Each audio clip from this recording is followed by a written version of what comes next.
Obviously, Supergirl came out. Obviously, if you did not know, just by the way, if you did not know, Supergirl came out.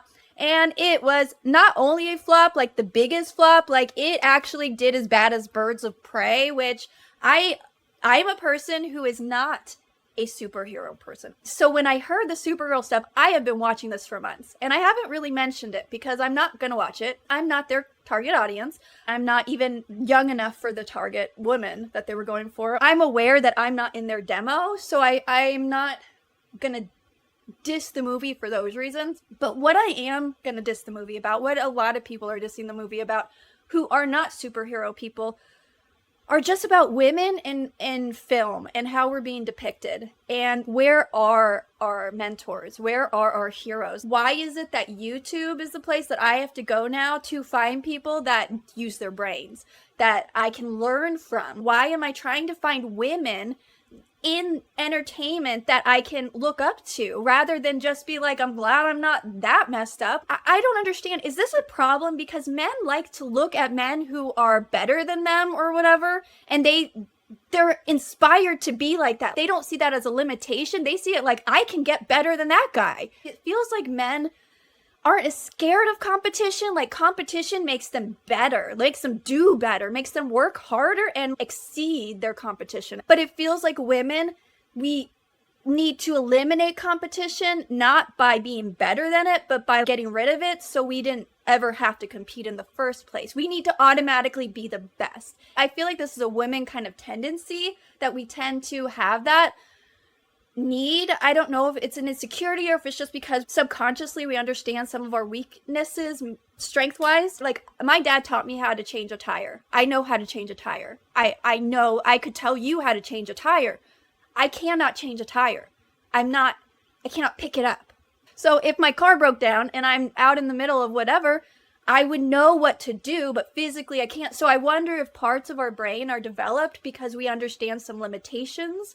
I understand that not just men, but mostly men, have built this infrastructure around me, have built these houses. They're just strong enough that they can build a house, and they like those skills, so they've worked to hone the skills that men or women could choose to do at this day and age. Mostly men are choosing to do it. And then I'm over here thinking, like, thank you, men, for choosing to do it, because even if I chose to do it, which I would not, I couldn't. I'm not physically, I am 103 pounds. I'm 5'3". Like, this is not I'm not a house builder. I could use physics and leverage some stuff, but it's just not going to be the easiest thing.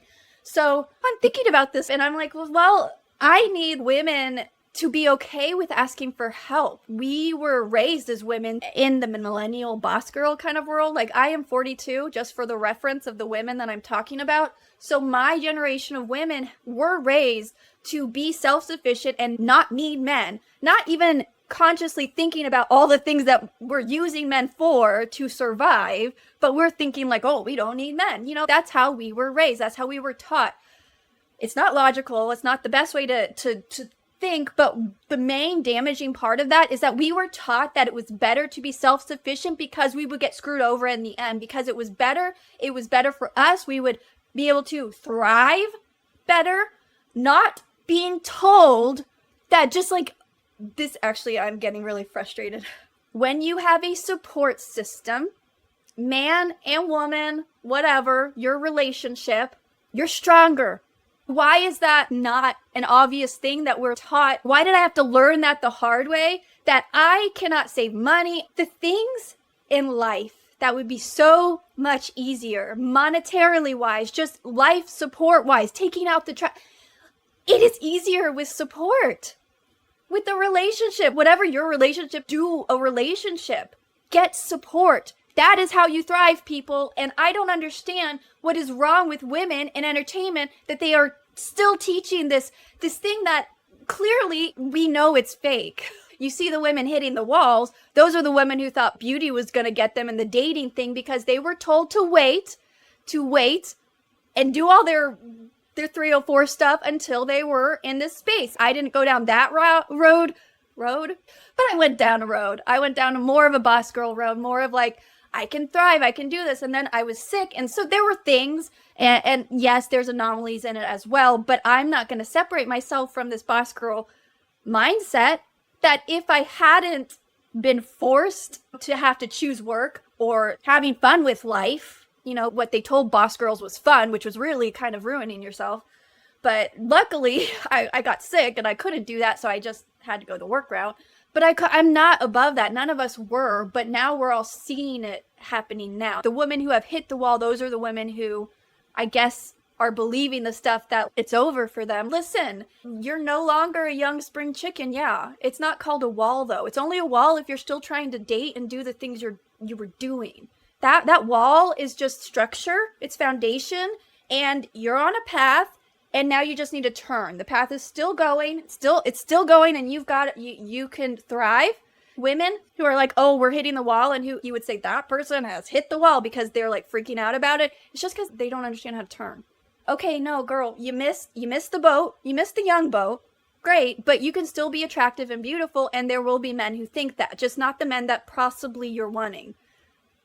Sorry, we moved on from that. You've passed that. But there's a really great path here. And what is in that path is support. And it's people who are more like-minded with you, who can help you in this stage of your life, who can support you, and actually who think you're beautiful and who think you're a catch. And there are those people, even for us 40-year-old women. So, but guess what? I'm not going around trying to date Chad. Not that Chad is really my ideal anyways, but like that would be me probably feeling bad about myself. I just feel like what we do is why we're feeling bad about ourselves. Because we're spending all this time on makeup, because we're spending all this time on all this, making ourselves look younger, the second we age, we feel like we're failing. So every bit of mentorship that women have right now, whether it's in the beauty industry, whether it's in entertainment, whether it's even a superhero movie, we'll get back to Supergirl, is basically teaching us how to fail. Every single one of them. And this Millie chick being all like, oh, it's so great that there's no love interest. I don't really care if there's a love interest in a movie. I just don't think that makes or breaks a movie in general. If there's a place for it, there's a place for it. But the fact that she's like, this is teaching women that it's okay to be messy. Maybe, no, I agree, critical drinker. Maybe we shouldn't teach women that it's okay to be messy. Maybe we should teach women that, yeah, messy is where you start. This is what men's superhero movies used to do. They're really not doing that as much anymore. They were messy. Bad things were happening. That's why the Spider-Man looks a little better, like it could be better, because he's doing bad stuff and he's like, whoa, there's a problem here. Yeah, where the women are doing the bad stuff being like, I'm so awesome, look at me party. They're not getting the fact that the thing that they're emulating, these gross old drunkard men, are not cool. And when women do it, they're less cool. And it ruins your life. Those behaviors ruin your life. And every part of what I'm hearing about this movie is that Millie Alcock, the Supergirl player, so let's just call her Kara. But what I am noticing is the only reason why she seems to be helping anyone is because she needs to save her dog. So that's like not a hero. That's still selfish. I mean, it's great, like save your dog, but it's not really like you're a great person now because you only focused on you, even though you have so much superpowers. When I was watching all these reviews of all these things that these people were saying about it, I was like, okay, what happened to Buffy? So Buffy the Vampire Slayer, if anyone knows, I watch it all the time. Every year. It's my fall watch. This is the Sarah Michelle Gellar version. I would say Buffy would be the epitome. In my opinion, this was a good type of powerful superhero for a woman who was empowering them, but still had romance, still had weaknesses, still had things wrong with her, was definitely not perfect, but obviously like a hero. And not just because, yeah, it's okay to begrudgingly be a hero. A lot of them go through the hero's journey that way. But then, because they can't help it, they just always have to come back to saving people and putting themselves below everyone else every single time, no matter when their selfishness comes out. That, to me, is the hero. That is the hero. That's why firefighters are heroes. That's why policemen are heroes. That's why our military are heroes. Heroes exist today There are mothers who are heroes. There are heroes, the fathers, people who are putting themselves behind everyone else, the crowd. Women are not being taught to do this. We are losing women heroes. If a woman is a hero, it's in spite of everything she's being taught. So applaud those women, because they're actually doing something really, really powerful against the grain. They're way better than me. If you have not actually watched Buffy ever, that is fine. It is what it is. But so a lot of things happen in the series. There's a lot of times when the world is almost obliterated at some level. So Buffy saves the world a lot. Just like any superhero movie, the world gets saved a lot during the 7 seasons. And in one of the seasons, I believe it's season 5, the ending of season 5. So this is, spoiler if you haven't watched it. But Buffy dies at the end of season 5. She sacrifices herself, her life, knowing that because death is your gift. She was told that seasons ago. She was told death is your gift. And she never knew exactly what that meant until this point where she knew that her blood was the only blood that could shut the portal. So you can tell, I don't know why I don't like superhero movies. It's very superhero. But I just was never marketed that way. So I decided young, I did not like superheroes. So her blood is the only thing that can shut this portal. If this portal opens up, this is a different type of portal than just Hellmouth. This is Glory's portal, so it's even bigger. I don't love the Glory storyline, but it's all worth it for this moment. Okay, Michelle Trachtenberg is Dawn. Sarah Michelle Gellar is Buffy. And Buffy is talking to her little sister, Dawn. So Dawn is 15, 16 years old, and Buffy's, in her early 20s, 22, 23. And so she's on the top of this high tower looking down at this thing. It's coming. The demons are all coming out. The world is starting to get destroyed. This portal is opening bigger and bigger. To Dawn, they're the same blood, right? So that's a whole big thing about Dawn. But so she's the key, and her blood got spilled and the portal started opening. So there's nothing that can happen. Just like season 2, when Buffy had to kill Angel because there was nothing she could do. She almost saved him. She almost saved the world, but the portal got opened. So she had to kill Angel, her love of her life. She had to kill him so that she could save the world. So this is not a new thing to Buffy. But this time she realized that now she had to die, because the only other option was her sister to die, and she was like, no. And she also had so much stress, so much suffering, so much torment. She's seen so much death. Her mother had died. I mean, that was, if any episode you watch, watch. I will give a list of all the episodes that are award-winning. I just can't, as a producer, I just wish I wrote those type of episodes. That I watch them over and over. When her mother, I can't even... I get very emotional about Buffy, because it's teaching you something, to put yourself behind other people and to sacrifice. And so she has to jump into this portal and stop the world from being destroyed. But she, in the same time, knows that there's going to be peace there. This is her gift. She has been in a life of torment. She doesn't have to stay alive, because there's going to be a new Buffy. There's going to be a new Vampire Slayer coming up after she dies. So she's not sacrificing herself just to be free from all the torment that her life has been in being this hero and having all of this loss around her, that death is her gift. She thought it was because everyone around her was dying. She would have not chosen death if she knew that then there would be no other Buffy, right? But there's going to be another Slayer. So it's not like she's even being selfish, just I want peace, which some people might argue that, but I would disagree, because she knew there was another Slayer coming. And now the world was going to still be in existence. So she's going to jump into this portal. Now she has to talk to Dawn. She has a last speech to Dawn. And this speech, I pulled it for this stream, because this is the difference between Supergirl and what women need as a hero. I wish I had dramatic music here. I'm going to read word for word what she says. And I'm not going to cry. I'm not going to cry during this. So she says, Dawn, listen to me. Listen. I love you. I will always love you, but this is the work that I have to do. Tell Giles, I figured it out, and I'm okay. And give my love to my friends. You have to take care of them now. You have to take care of each other. You have to be strong. Dawn, the hardest thing in this world is to live in it. Be brave. Live for me. And I think about that often. I say that line in my head often. The hardest thing in this world is to live in it. And if you've ever lived in the world, if you've ever been through tragedy, if you've ever had that, you know that that's true. The hardest thing in this world is to live in it. You see people choosing not to live in it. You see people choosing to take themselves out of the world because it's hard.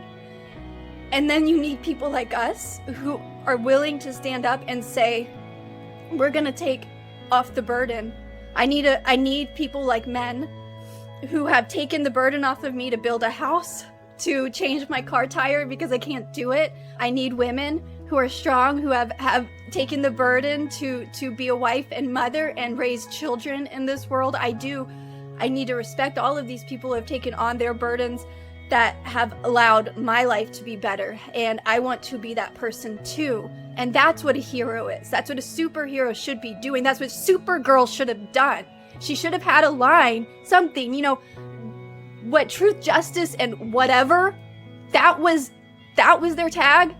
Truth, justice, and whatever. Like this is anyway, so you can tell why I would be really emotional about this, knowing that this is what I was trained on. This is what I thought women wanted to be and to do.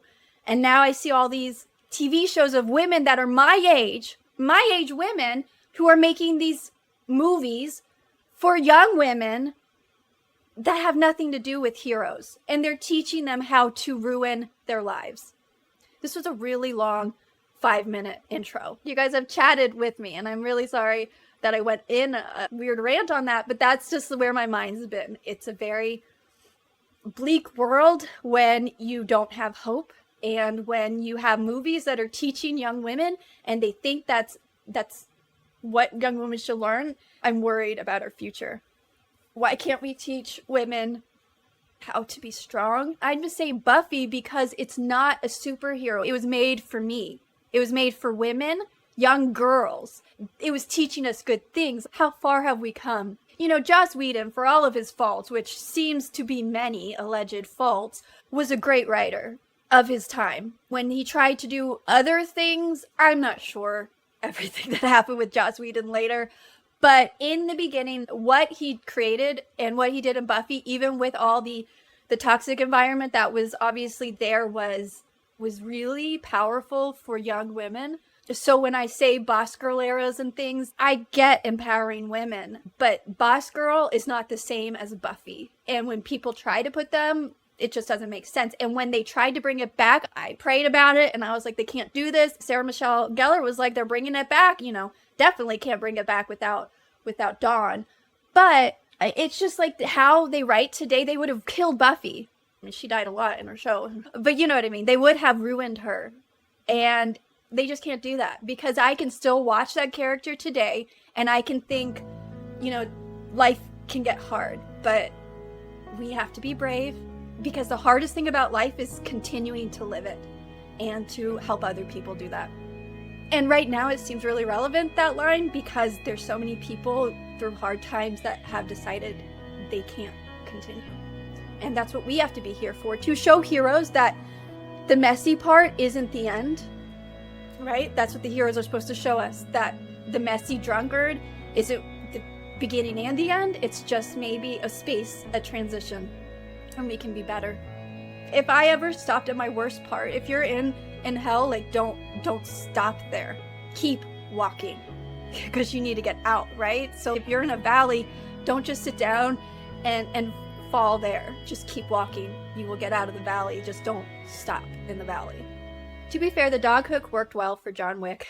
This is what Dr. M69 is talking about because I was complaining about the dog hook. Well, yes, a big thing about the dog hook is that it's been done several times. I mean, I've watched it in the Vampire Diaries. Listen, I'm not obsessed with vampires. That just happened to be the generation that I grew up in. They loved vampires and they kept giving us stuff. So Vampire Diaries, they did that often. The whole, 3 days. They didn't just kill them off right away. So that is not a new thing. It can be done. I personally, if there is an animal or a child, they don't do it as much with children, but they're starting to. You'll see it. They're starting to do it, and it's sick. I think it's disgusting. It is disgusting.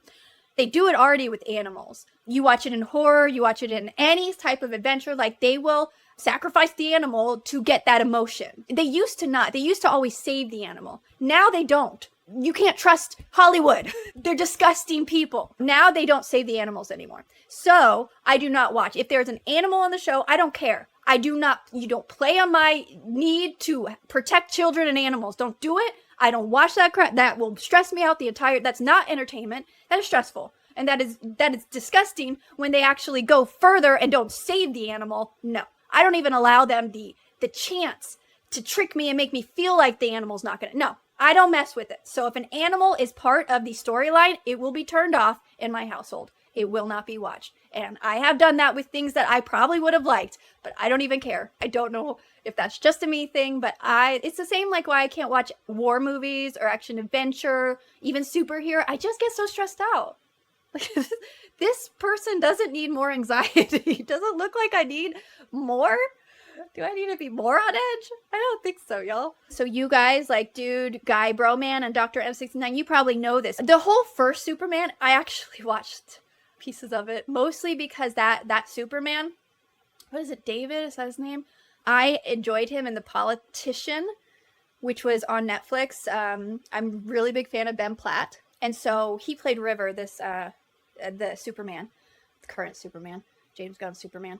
He played River on Politicians. He is, in my opinion, the look and everything about Superman. And so it was really disappointing how they kind of ruined that. I didn't enjoy watching what they were doing with him. So this guy looks like Superman. He's like the perfect Superman. And he seems so good. They really could have made him a good hero.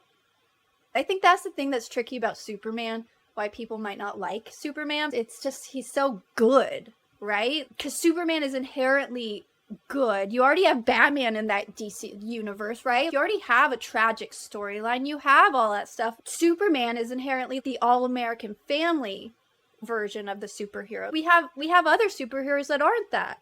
So why can't we have one that is that? Like, why? That's what Supergirl and the franchise was supposed to be, right? Superman's a good, and his family was good. And I stick to that. I stick to that from what I know of little about Superman. Okay, so you guys need to watch Buffy. Here's every single spoiler for the entire series. Actually, I'm telling you, though, I've watched all of them. Doesn't spoil it because, yeah, the world almost ends. That's every episode, guys.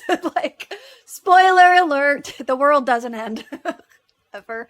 In the entire series, the world never ends, so I've spoiled it all. But really, you should watch Buffy. And I'm the person, a lot of people aren't this way, but I'm never like, oh, now I know the ending and I can't enjoy it. No, I'm the person that now that I know the ending and know that like the animal lives, I can enjoy the whole thing. Yeah, that's who I am. Do I consider women in professional sports superheroes? I do think that anyone, not just women, but yeah, I think women in sports can be looked up to, definitely. I think women in sports are definitely mentors, and they are teaching people how to be strong, how to persevere, and be resilient, how to win and lose gracefully. But it just depends on who the sports figure is, because I think there are plenty of sports figures who are not, men and women, who are not the best influence on youth. So in general, yes, I do believe like sports people can be extremely heroic. They can look heroic. They are sacrificing their lives for a skill, for their sports, and mostly, and these are the ones that are doing it for Team USA or team, whatever your team is. I think there's something about that. Being the football team of your state is something that brings joy to people. So I think in a way, anyone who is going to be helping people get that little piece that's a bit of hero. It doesn't even just have to be a policeman or anything. It's someone who puts other people ahead of themselves, or a skill for other people ahead of themselves. I think if you're just spending your life on honing a skill, it's a good thing to learn. I don't know how good it is about heroism, right? I don't think that teaches anyone to put other people first. It actually might teach you to be more selfish. So you can see where there is probably a fine line on what you would consider the heroic part of it. There are aspects that I think can teach a person perseverance and even teamwork. And there's a lot of heroism, I think, in teamwork and different things, and supporting each other, lifting each other up. And I think in part of that, seeing those things, seeing those moments can can be like a hero in people's eyes. People can look up to them. But when you do spend your life honing one skill, that could also be looked at as selfish, depending on how you share it or don't share it. I'm so frustrated by everything I'm seeing. And it's not just Supergirl, but that was just because I was watching all this, and every promo is so disheartening. It's so downer. Who wants to watch that? And who wants to watch that right before Independence Day? I have, again, a lot to say about women and how we're allowing ourselves to be portrayed and how we're portraying ourselves. Millie Alcock is young. Like, how old is she? She's 26 years old.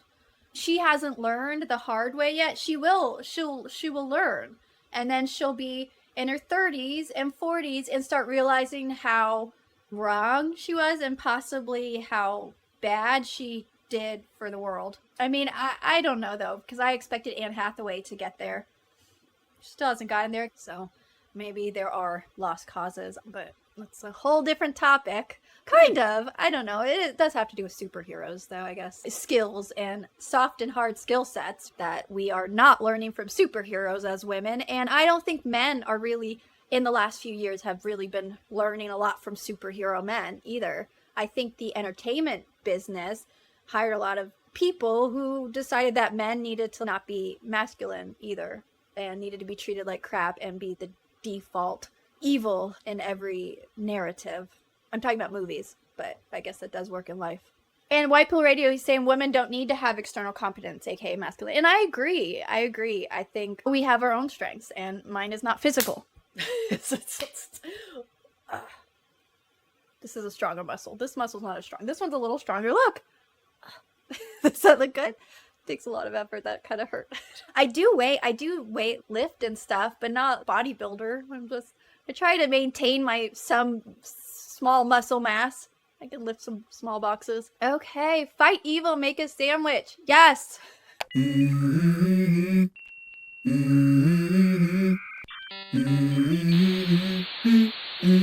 Let's go.